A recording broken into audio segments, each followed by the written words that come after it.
This is All India Radio. Please stand by for our next program. This is Delhi. In our national program of talks tonight, we are having a panel discussion entitled Indian English Literature and Overview. The panelists include Ravi Singh, renowned publisher, Kanishka Gupta, well-known literary agent, and Preeti Gill, freelance editor and publishing consultant who initiates and moderates the discussion.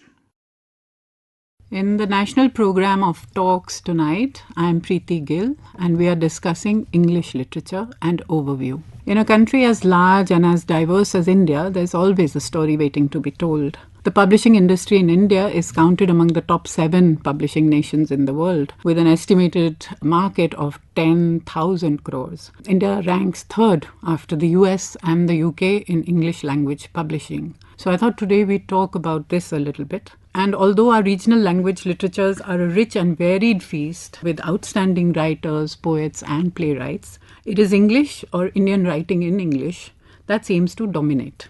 Writers who write in English are especially visible. We hear about them more, we read reviews of their books more, and we definitely see them much more in book fairs and at literature festivals. Very much more than their compatriots from the Bhasha literatures, for example. Why do you think that is? Why this privilege? Why do we see their books displayed prominently at bookshops, even at airport counters? They seem to have an unfair advantage. Is it because English is aspirational? Is it because English is perceived as a bridge between languages and cultures? Is it because English can propel a writer onto the world stage? Or is it because there are so many eagerly watched big prizes waiting to be won?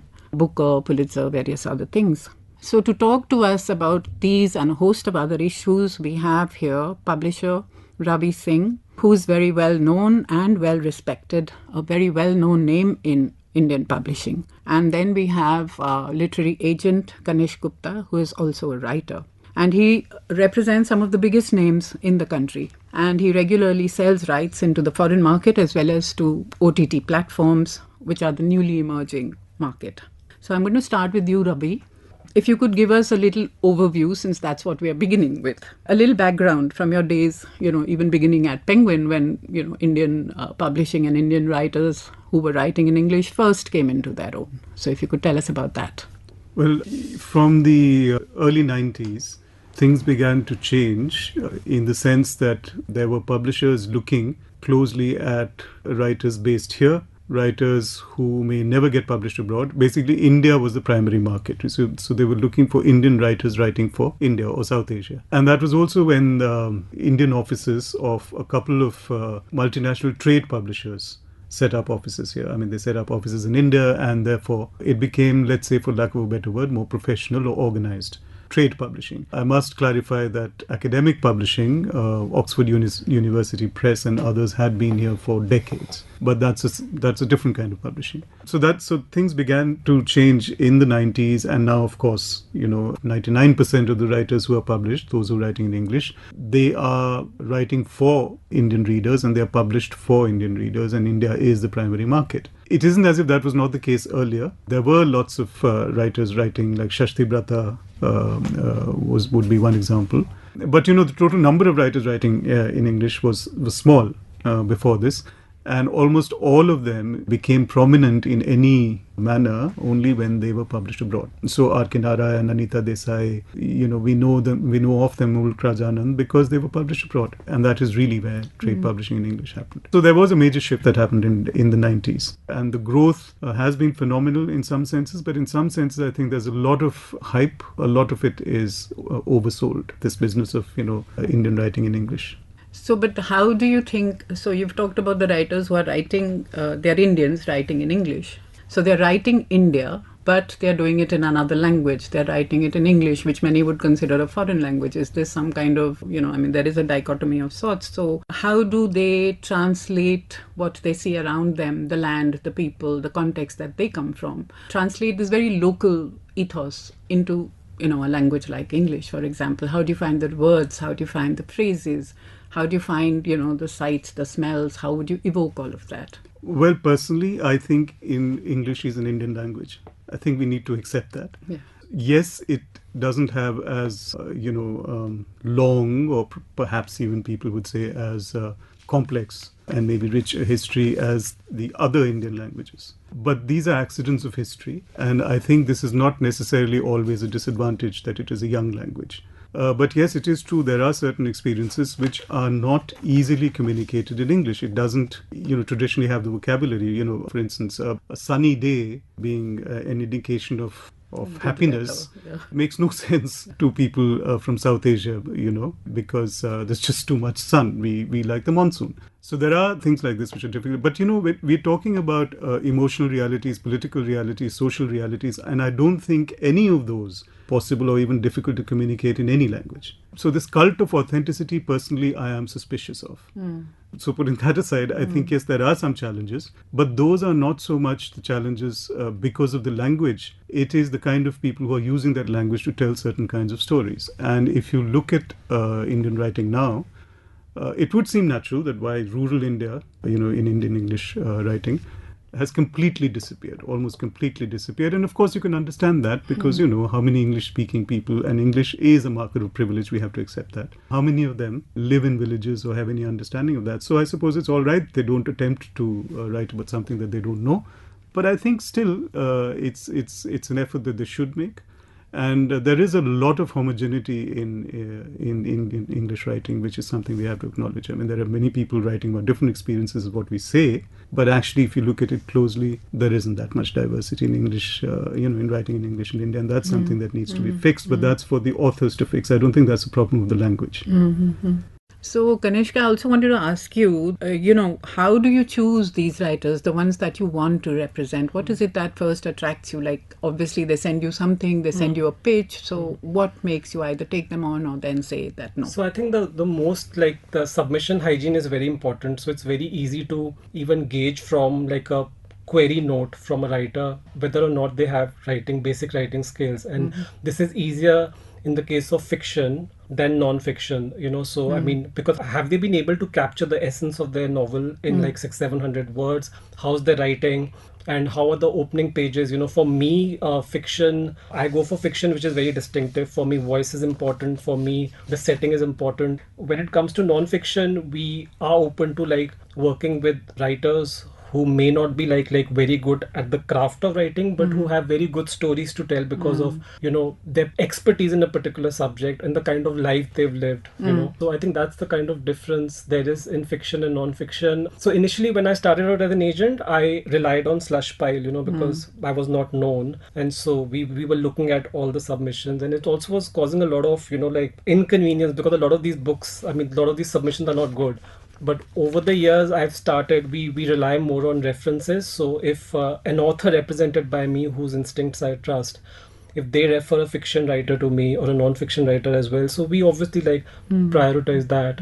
But for me, in fiction, there has to be something original about the writing or the telling of the tale. It can be like a ordinary story told extraordinarily.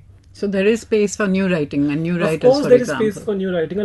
So there are a lot of new writers, new fiction writers who are getting published in India. And that's also because there are so many publishing houses that have come up. I entered publishing because of, my writing ambitions, and I was in my early 20s, and at that time there was 2 or 3 publishers. There was Penguin and there was HarperCollins, and they had some sort of a tie-up with Rupa. Or at that time it was India Today, and maybe 1 or 2 other publishers. But now we have so many publishers, we have so many multinationals who have set up shop, and all of them want to acquire, have a fiction list. Now, earlier there were only a few translation imprints, but now all the publishers are open to, doing translations. We have some good independent presses. So yeah, the number of books, fiction that is getting published is far more than what it used to be many years ago. The problem is that how do we sell these books beyond a point, And I think I blame that on the lack of influencers and the coteries operating in publishing.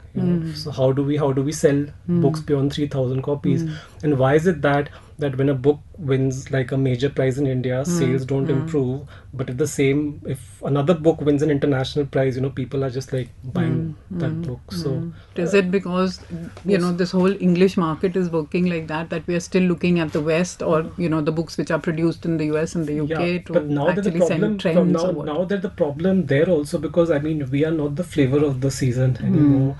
They are looking at other countries, translated fiction, but not from Indian language as much as European languages and Japanese, Chinese. So I mean, like only a few books, new writers get published in the UK and the US. It's very difficult, and it's even difficult for authors who have MFAs, who have PhD in creative writing, who are represented by the top agents in the UK and the US, because many a times these agents, they want to hire me as the sub-agent to sell the rights in South Asia, so at least that the book is getting published in one territory, Right. which happens to be the main territory for that book, because it's a South Asian book. The problem with the market right now is that there are a lot of publishers, there are good editors, there are good writers, but how do we make the book sell? And I have seen that because I've also like done journalism. When a book, for instance, get longlisted for a prize, a major literary prize, even if it is shortlisted, sometimes even if it wins, it just doesn't, the sales don't really pick up. Like maybe it's like a 1-day spike, 2-day spike. So how do we reach out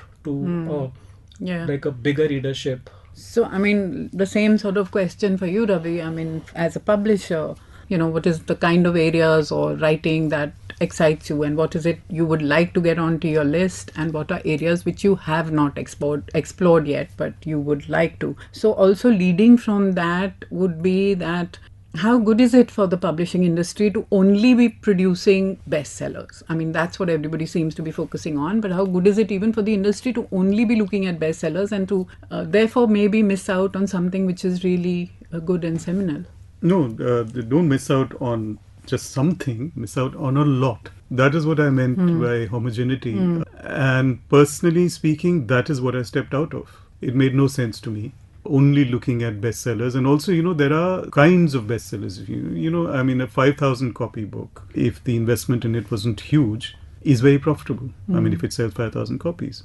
Every book shouldn't have to sell 10,000, 15,000, 20,000, which actually rarely happens, but that is both the ambition and the hype. So no, it's not a good thing at all to be looking only at bestsellers. And here I do want to clarify that, we often think of bestsellers only as mass market, and that is the only homogenizing, limiting kind of publishing practice. Even literary bestsellers do the same damage.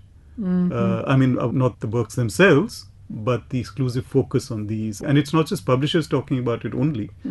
It is the media talking only about these. So there is this whole bestseller plus glamour plus, how much international attention it's got, and worst of all, how big an advance it's got. These are the things that, skew publishing. I don't think there are any publishing houses barring some indies who are exclusively publishing mass market books. I mean, there are MNCs who publish all your big names. They also have slots for your 2,000 print run books, 3,000 print run books, and they openly say that it's our big books which are subsidizing these books. Of course, and I've been there, so I know what all of this means. Yeah. That's tokenism.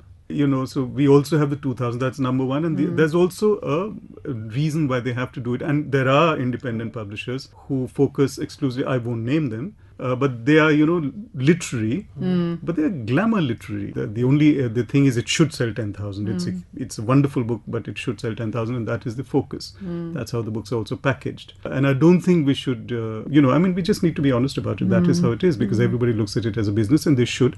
It's just that how much of a profit do you want to make? Once you liberate yourself from these huge big figures and fat salaries and huge advances, I think you'll bring in greater diversity to your publishing. But this sounds like a rant, but I'm sorry, I do feel strongly about this. Yeah, but publishing bestsellers is also a huge amount of stress, because first there's this big advance, then big egos, big marketing budgets. You have I know of authors who've got forced their publishers to do trailers for their books which cost over 1 crore. I mean, so that's also a lot of pressure. So and because the print runs are massive and they are mass market books, the price point is low. So what about profitability per book? So even that mass market publishing comes with its own sets of problems. I think also readers, need to be a little more adventurous, and there's also a problem with the retail, with the booksellers and distributors. They're looking at what is a bestseller abroad.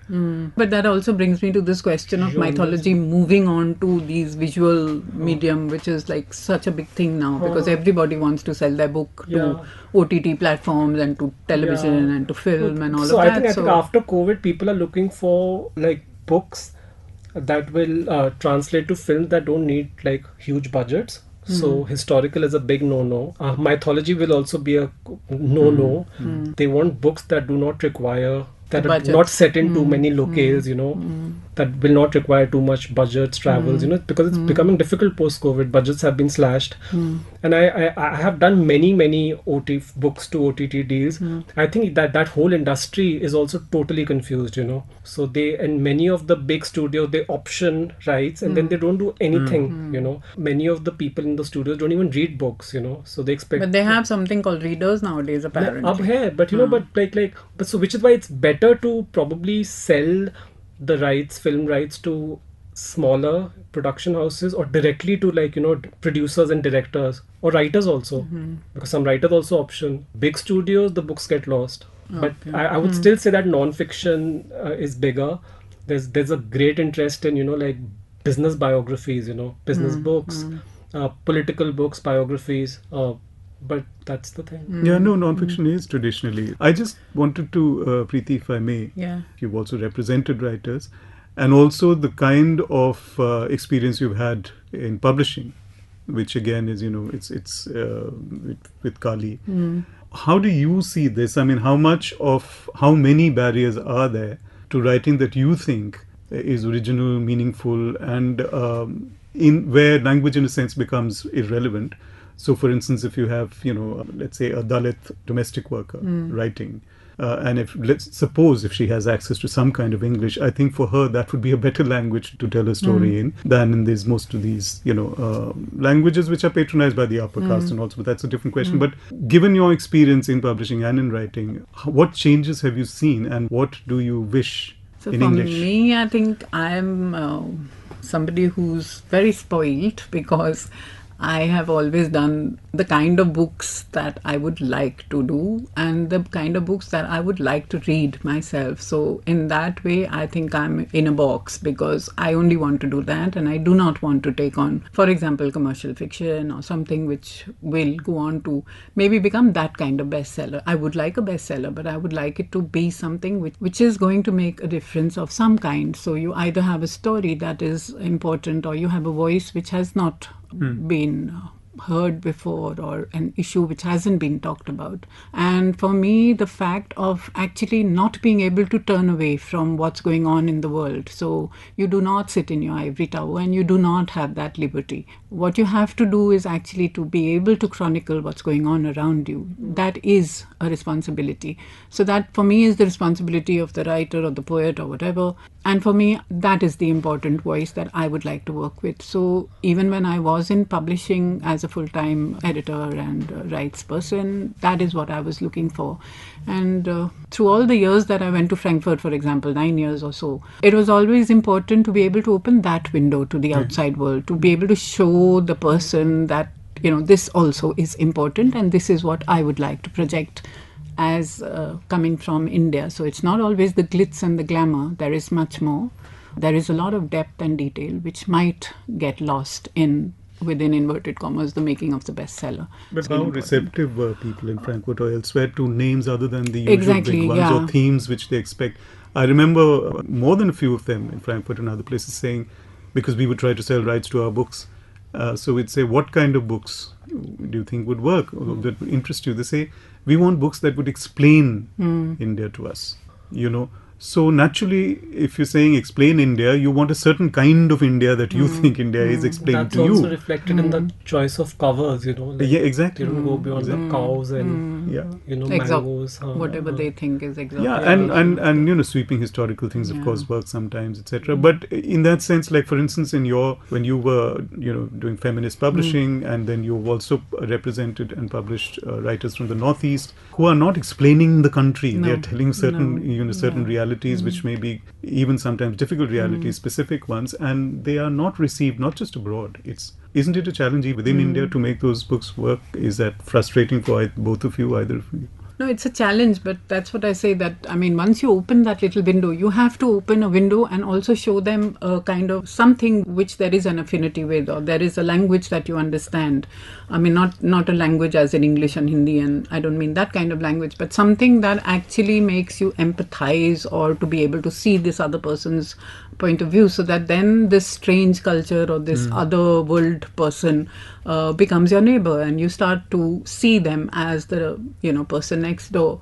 So to be able to do that, when you speak, if you're selling rights, for example, if you are able to connect in that manner, for the writer, if he's able to connect in that manner with the reader, I think the book can travel anywhere. So however different the locale might be. I mean, for me, for example, I mean, when you read a Korean book in translation or something from Japan, why would you identify? There has to be a point at which it speaks to some you. universality in the themes. So something has to be there. So despite like agenting picking up, like steam, like in India in the last 4 or 5 years, there's a huge difference between agenting in India and agenting overseas, and that's the monies involved. Like an average advance in India for a book, like it ranges from like anywhere from like 10,000 to like 10 lakhs for the really big non-fiction, and that's also going to like be very difficult to secure because of COVID and like the shrinking print runs, and because advances calculated on the print run, which is why I don't have the luxury of like representing 5 writers. So what I do is that I'm open to all genres, including spirituality, mind, body, spirit, even commercial writing, because I feel that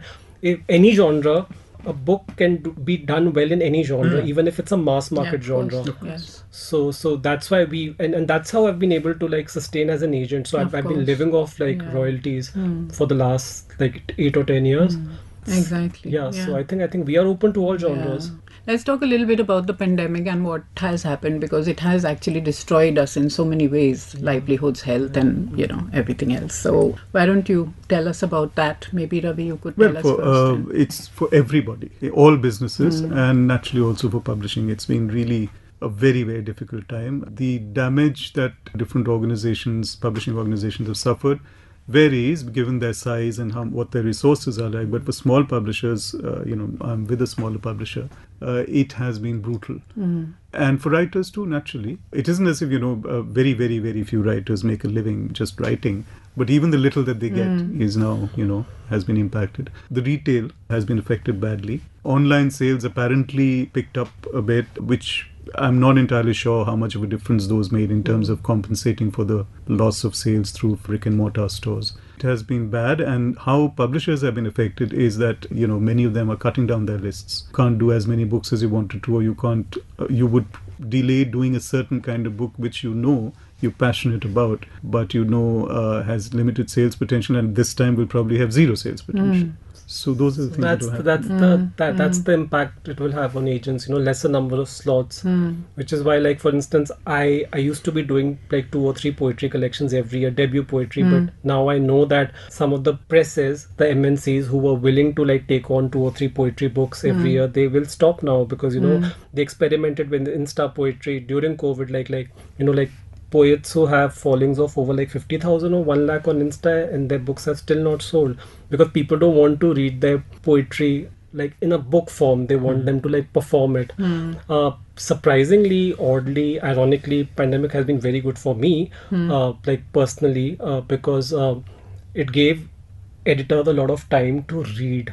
So they were acquiring, and some of these publishing houses for whom they were working, they had these 5-year plans, 4-year plans, 3-year plans. So they were just like on an acquisition spree. So in 2020, which was the first year of the pandemic, I managed to sell a lot of books. My biggest concern is discoverability for new writers, given that retail has been like more or less destroyed, and avenues for promoting books and writers who do very well when they are interacting with their potential readership. I'm talking about literary writers, like writers of literary non-fiction also. That's going to take a big hit because most of your books are selling on Amazon retail, and it's very difficult to buy space and give prominence to new writers on these platforms. Advances have come down, and even if the advances are massive, I've got like very, very big advances even during COVID, then the whole payment cycle is very skewed, so you're getting like very little money on signing, even if it's a project that entails a lot of research and travel. I mean, they cannot go beyond 10% and then a lot of money is being paid on publication. Some of the publishers are also paying money on the paperback publication of a book. So all that is happening. So yeah. So I was also wondering about, I mean, you talked about online sales and that it hasn't really, I mean, or one doesn't know whether it really has made so much of a difference or not. It is so it is going to make the life of new writers difficult, any genre. Discoverability is going to be an issue, But going beyond that, then what are these new ways to market? Because with this, this whole social media but there thing has been now. like a lot of innovations have happened, and independent bookstores have been at the forefront of it, like coming up with new ways of like supplying book, like so indie bookstores did very well during the pandemic, and why did they do well? Because they had a readership, they had like patrons, and they also had a niche, like some are very well known for the international fiction and literature, some of them are well known for the non-fiction and political writing, but the ones who have suffered are your bookstores, your retail stores, or the bookstores in malls, that were shut down, and many of them have like not opened after the second wave also. Yeah, so I mean, things which one now reads about because social media seems to have become such a big thing. You're sort of promoting. Not only are there's so much self-publishing happening, but then they are also promoting their books, and they're promoting it by also being able to buy. So you buy reviews and you buy space and you buy in the retail, and then you have these bloggers which you pay. Space for traditional review, or coverage is shrinking. Because but the thing is, again, so as you would have figured out from the conversation that we've had in the last 5 minutes about pandemic and the innovations in indie bookstores is the only positive thing that I see. Otherwise, it is those publishers or even sometimes authors who have more money. They are going to benefit from all of this social media, all of the paid stuff, Instagram, Facebook, everything. The other end, hopefully small specialized lists will also find ways of surviving only because their overheads will probably be lower. I don't know. I don't know if any publishing house in Delhi, like the like publishing that are shut down, be it like small publishing house or even a medium. No, there's been a huge impact. They haven't shut down. What they've done is they have skeletal staff. Their lists have been cut down. So at the moment they are managing to survive only because, let's say, for instance, there's one publishing house, very small, but the person who owns it never really did take a salary. She still doesn't, but she's also now subsidizing her own list with little money that she can put into the business. There are people whom she doesn't want to lay off. She'd rather retain them. It's a small team, so she can do that. So it has been, and I really think I understand where certain people come from when they say that it's important. Big publishers, MNCs, they're important, which of course they're important. They drive the business. But I don't think we can deny the fact that, everything that is not going to happen. When actually they have the resources to do it, they can do it. They can take risks, but they don't can take risks, but they to, don't take risks. These ways of what for us would be ways to survive.